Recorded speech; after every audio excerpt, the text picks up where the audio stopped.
pass the right to work. We want to understand. They talked about $1,500. $1,500 per That's what the family. studies say. Yeah. I believe it's 2,500, sir. That makes it work. Bob.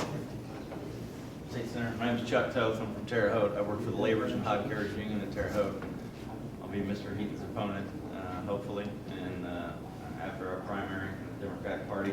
I can tell you firsthand, not from facts, figures, studies. I can tell you from the men and women of the 4 counties that Mr. Heaton represents and that we're all in. These are rough times. They're rough times for everybody. To blame excessive debt on the state, on United Auto Workers, pension plans, union members' wages, signed contracts with government agencies and contractors that were signed years ago. It's a contract between 2 people. You put your name on it. To blame it on the worker, I think, is unfair, untruthful, and misleading. Indiana needs better jobs, needs better companies. Being a right-to-work state will not attract them. If you look at a map of right-to-work states, non-right-to-work states, it looks like the Civil War. The South and the North, Mason-Dixon line. You can look at Dakota, South Dakota, North Dakota. Look what's the population there. It's not like Chicago. I bet there's more people in Chicago than there is North Dakota. So employment may go up here a few points here and there, but it's not apples and oranges. Look at the map. Besides a few states out west, it literally looks like the Civil War map. It's scary. It's lower wages. You're not going to make any more. You're not going to make more money.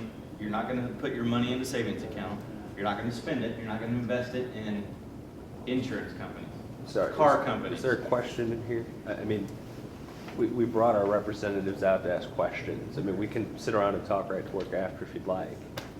But, I mean, Well, I'm not done, but do you want to finish for me? No, do you have a question for our representatives?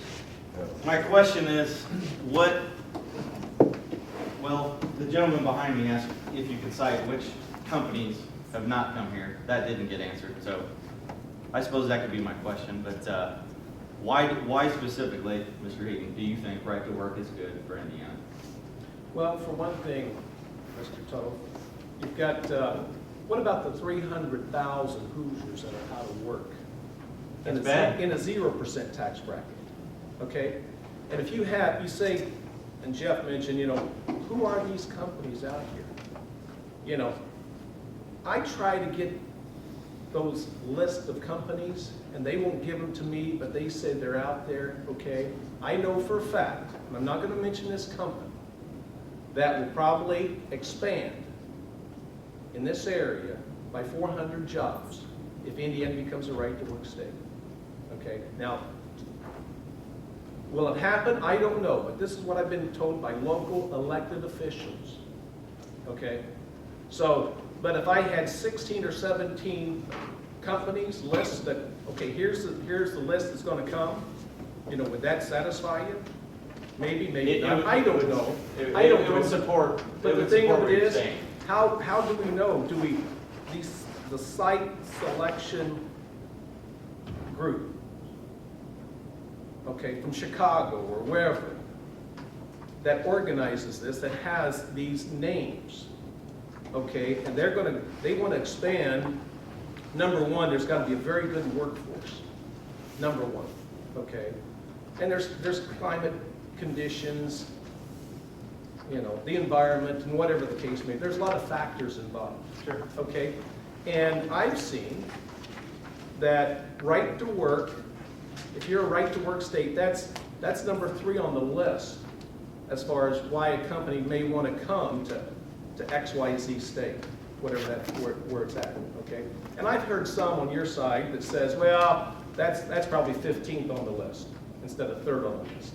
Okay, here we go again. We can say both sides, So bottom line is here, but the Department of Workforce Development, I guess, back in November 2010, said there's 274,000 Hoosiers out of work.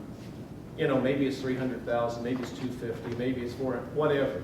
The those people that I talked to a year and a half ago, 2 years ago with my campaign, they moved back to aunt and uncle living because they got their house foreclosed.